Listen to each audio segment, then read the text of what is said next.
فجر کی نماز کیا ہے؟ ایک مرتبہ پھر زور سے کہہ دیں. نفل کے لیے جاگ لیے، فرض کے لیے جاگے. کیا ہے بتائیے؟ پڑھنے والا بھی سننے والا بھی دونوں گئے، تھکے ہوئے جا کے بستر پر لیٹے، تو کون اور میں کون، سو گئے. وہ کہہ رہا ہے الصلاۃ خیر من النوم، نماز بہتر ہے نیند سے. ہم نے توجہ، حی علی الصلاۃ، آؤ نماز کی طرف. کون بلا رہا ہے؟ محبت سے نام لیجئے. بے نیاز تو اس کی ذات ہے، بے نیاز ہم بنے ہوئے. وہ بلا رہا ہے، ہم کہتے ہیں بلاتا رہو، میں سو رہا ہوں. معاذ اللہ، یہ حال ہے ہمارا.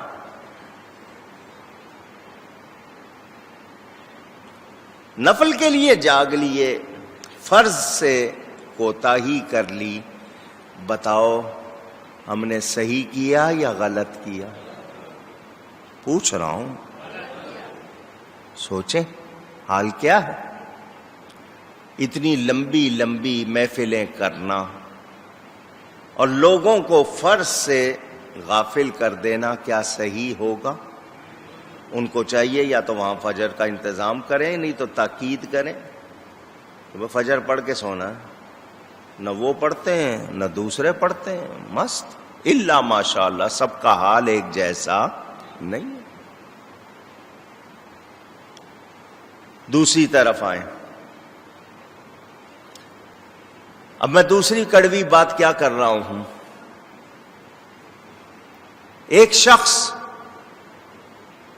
بظاہر اس کے معاملات جیسے کیسے ہیں، مگر آپ اس کو دیکھیں گے وہ محفلوں میں بہت نہیں جاتا ہوگا سوائے بڑی راتوں کے. باقی جگہوں پہ آپ اس کو نہیں دیکھیں گے. لیکن وہ فرض نماز یا واجب نماز چھوڑتا نہیں ہے. آپ کے نزدیک دونوں میں سے بہتر کون ہے؟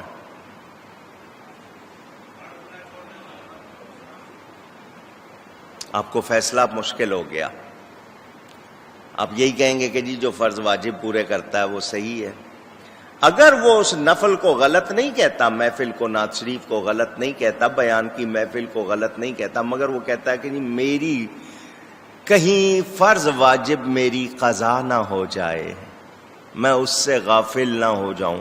وہ آیا 10 منٹ میں چلا گیا کہ نہیں جی میں نے جا کے سونا کیونکہ میں نے فجر میں اٹھنا. بتائیے کیا ہم اسے غلط کہیں گے؟ پوچھ رہا ہوں.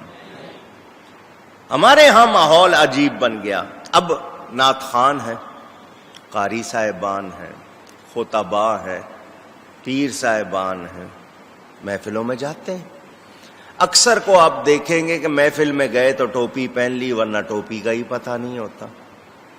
وضو ہے نہیں ہے، ادب آداب سے غافل. پیسے مل رہے ہیں، یہ تو نبی کے نام کی برکت ہے، جو ان کا نام لیتا بھوکا نہیں رہتا، اس کو ملتا ہے. لیکن کیا اس نے صحیح کیا؟ وہ پیر صاحب جو خود نماز کو نہیں اٹھتے مریدوں کو پڑھائیں گے؟ پوچھ رہا ہوں، بتائیے. ہمارے ہاں یہ مزاج نہیں. تو ہمیں جاننا ہے دن جو جاگنے کے لیے ہے تو کیسا جاگیں؟ ایسا جاگیں کہ ہم واقعی جاگنے کا حق ادا کریں. اور نیند ہو تو اس لیے کہ جسم کو آرام ملے، میں اللہ کی عبادت کرتے ہوئے سستی کا شکار نہ ہو.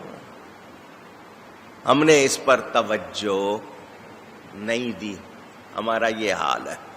میں اس حوالے سے بہت سے واقعات ذہن میں آتے ہیں، اگر سناؤں تو بہت ٹائم لگ جائے، لیکن صرف آپ کو 2-3 باتیں میں نے بتانی ہے. وہ یہ کہ اللہ تعالیٰ نے جو چیز جیسے بنائی ہے ہم اس کو سمجھیں.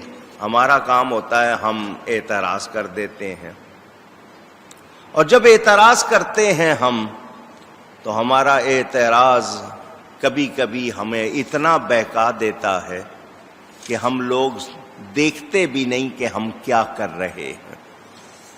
میرے دوستوں اور بزرگوں، یاد رکھنا اللہ تعالی کو ہمارے سجدوں کی ضرورت. آواز آئے. یہ جو ہم پڑھتے ہیں نا، یہ اپنے لیے پڑھتے. کس کے لیے پڑھتے ہیں؟ اونچی کہیے گا. اگر ہم نہ پڑھے اللہ کو کوئی نقصان نہیں، پڑھتے ہیں اللہ کو کوئی فائدہ نہیں. پڑھنے پہ ہمارا فائدہ، نہ پڑھنے پہ ہمارا نقصان. اب ہمیں کیا کرنا چاہیے، یہ مجھے اور آپ کو سوچنا. اگلی بات، نیند کو موت کی بہن کہا گیا. کیا پوچھ رہا ہوں، کیا کہہ رہا ہوں؟ النوم اخ الموت کہتے ہیں. نیند موت کی. سوئے ہیں، نہ اٹھے کیا کر لیں گے؟ سو گئے اور نہیں اٹھے، کچھ کر سکتے ہیں آپ؟ پوچھ رہا ہوں آپ سے. نہیں. میں پھر وہی کہوں گا کہ نیند موت کی طرح ہے. ایسی نیند نہ ہو جو خدا بھلا دے. ایسی نیند نہ ہو جو. مجھے اپنی نانی یاد آتی ہیں. میں نے کئی مرتبہ یہ بات، میری والدہ محترمہ کی چچی، چھوٹا قد تھا ان کا، تو بڑی چارپائی کی بجائے چھوٹی سی چارپائی، پنجاب والے اس کو پینگا کہتے ہیں، اس پہ سویا کرتی تھی. چھوٹا سا قد تھا. پائنتی، جو لوگ چارپائی پہ سوئے ہیں یا دیکھی ہے چارپائی، انہوں نے دیکھا ہوگا باقی چارپائی بنی ہوتی ہے، پاؤں کی طرف رسیاں باندھی ہوتی ہیں، ادوائن بھی کہتے ہیں. وہ پائنتی کا حصہ کہلاتا ہے. عام طور پر لوگ اس پر ڈبل کپڑا رکھتے ہیں کہ سوتے ہوئے وہ ٹانگوں کو نہ چبھے. وہ کبھی کبھی کراچی آتی تھیں یا ان کے ہاں جاتا تھا، میں دیکھتا تھا وہ پائنتی کی طرف کپڑا ہی نہیں ڈالتی تھی. میں نے ایک دو مرتبہ پوچھا، میں نے کہا اماں جی یہ جگہ حصہ زیادہ چبھنے والا ہے، جہاں نہیں چبھنا وہاں اپنے کپڑا بچھایا، یہ چبھنے والا ہے اس پہ کپڑا نہیں بچھایا. تو بڑی سیدھی سادی کہنے لگی پھر خدا کدھر سے یاد آئے گا، پھر مجھے رب کیسے یاد آئے گا، یہ چبھے گا تو رب یاد آئے گا نا. یہ سوچ. پرانے لوگوں کو دیکھا وہ اپنی ٹانگ یا اپنے پاؤں کے ساتھ رسی باندھ لیتے تھے اور چارپائی کے کنارے پہ کروٹ لیں تو پاؤں آگے پیچھے کریں تو آنکھ کھل جائے تاکہ نماز ہماری نہ نکل جائے. لوگ تھے ایسے تھے. ہمیں پرواہ غافل ہے. اللہ ہمیں معاف کرے. ہم نے بہت اپنے آپ کو لیزی، سست، غافل بنا لیا. اللہ تعالی ہماری یہ سستیاں دور فرمائے اور ہمیں اچھا بنا دے. میرے دوستوں اور بزرگوں، رات کو انسان کا لباس کہا گیا. پردہ کیا تو انسان کے لیے رات یہ مطلب نہیں ہے کہ وہ ننگا ہو جائے. بعض لوگ نہیں پرواہ کرتے تو ان کو یاد رہے کہ رات میں بھی انسان کو بے لباس ہونے کی اجازت نہیں. میں اشارے میں بات کر رہا ہوں. اگر میاں بیوی بھی ہیں تو ان کو اوپر کپڑا رکھنا چاہیے. اشارے میں بات کی ہے، کپڑا رکھنا اونچی چاہیے. ہاں یہ یاد رکھنا. اس میں بہت سارے مسئلے ہیں جو سمجھنے چاہیے، سیکھنے چاہیے، مگر ہم سیکھتے نہیں ہیں۔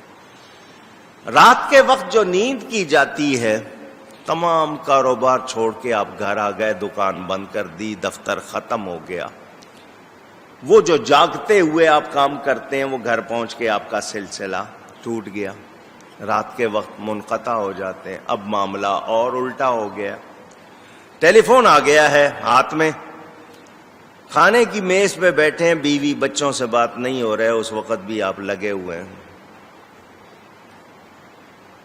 ہمارے ہاں پہلے یہ ہوتا تھا، صبح فجر میں لوگ اٹھ کر ناشتہ کر کے کام پہ چلے جاتے تھے، مغرب کی نماز گھر آ کر پڑھتے تھے، بچوں کے ساتھ ٹائم ملتا تھا، رشتہ داروں سے ملنے کا ٹائم ملتا تھا، کہیں جانا آنا ہو آسانی ہوتی۔ اب 11-12 بجے دن چڑھے جانا ہے، رات کو 11 بجے تک آنا ہے، نہ بچوں سے ملاقات ہو رہی ہے، نہ رشتہ داروں سے ہو رہی ہے، تو کیا یہ اچھی بات ہے؟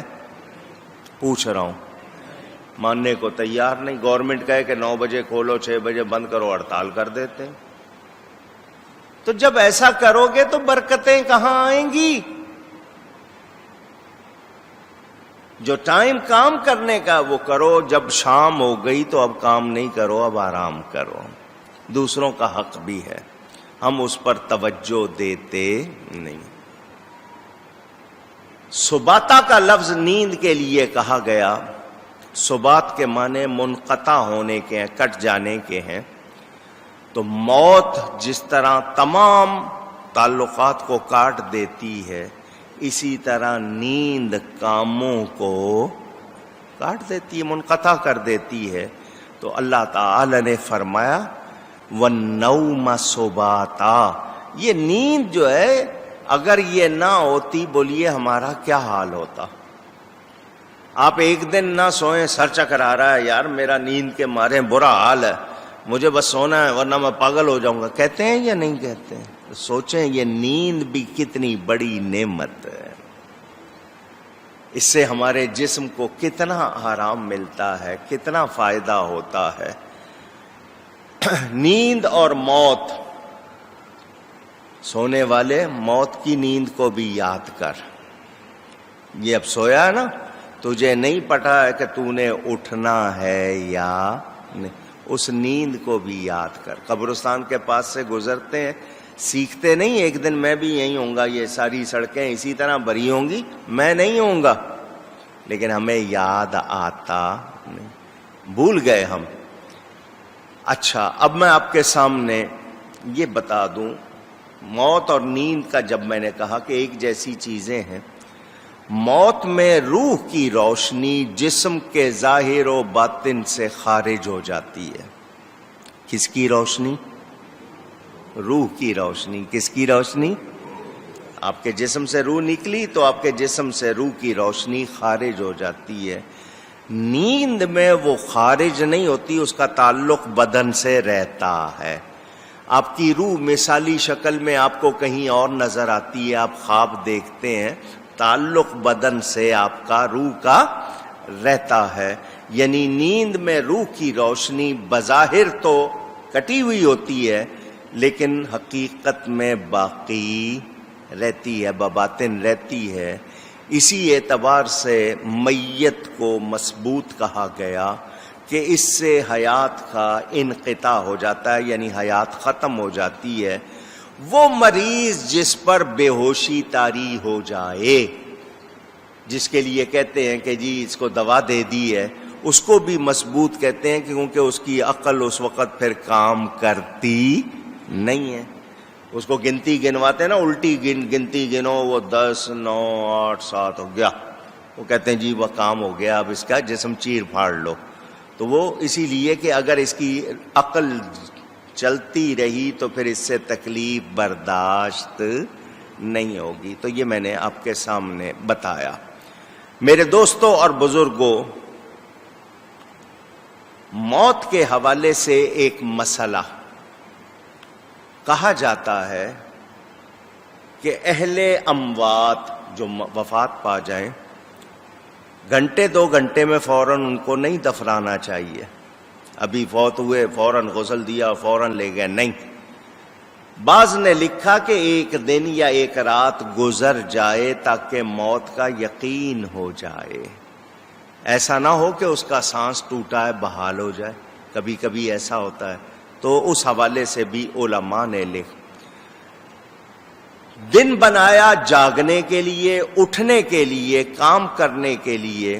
سورج کے نکلنے سے سورج کے غروب ہونے تک یہ ٹائم دن کہلاتا.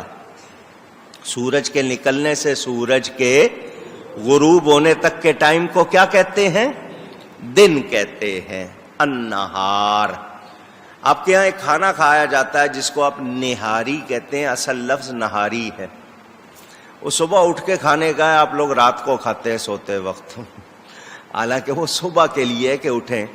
ہمیں بتایا گیا صبح کا ناشتہ اور رات کا کھانا اچھا ہونا چاہیے، یعنی زیادہ ہونا چاہیے. کون کون سے دو کھانے؟ صبح کا ناشتہ اور رات کا کھانا. دوپہر میں بھلے سے ہلکی سی چیز لے لیں، مگر ہم نے اس کا بھی خیال نہیں. جو ناشتہ نہیں کرتا یا رات کا کھانا نہیں کھاتا جلدی بوڑھا ہو جاتا ہے، اس کے اعصاب میں جلدی کمزوری آتی ہے. جس طرح شریعت نے بتایا ہماری بہتری کے لیے بتایا، اللہ نے بنایا ہے تو ہمیں اس کی تعلیمات، اس کی ہدایات پر عمل کرنا چاہیے. میرے دوستوں اور بزرگوں، یہ اللہ کا رزق تلاش کرنا، ڈھونڈنا، یہ دن میں رکھا. فرمایا دن میں اٹھو، جاگو، کام کرو. اس سے پتا چلا کہ انسان کی محنت جو ہے وہ دن میں رنگ لاتی ہے. نیند کے بعد جاگ اٹھے ہو ایسے جیسے سمجھو کہ مجھے موت کے بعد دوبارہ زندگی ملی ہے. اسی لیے جو دعا ہمیں سکھائی گئی ہے وہ یہی کہ یا اللہ تیرا شکر ہے کہ تو نے مجھے موت کے بعد پھر زندگی عطا کی ہے. تو ہمیں اس کو بھی سمجھنا چاہیے.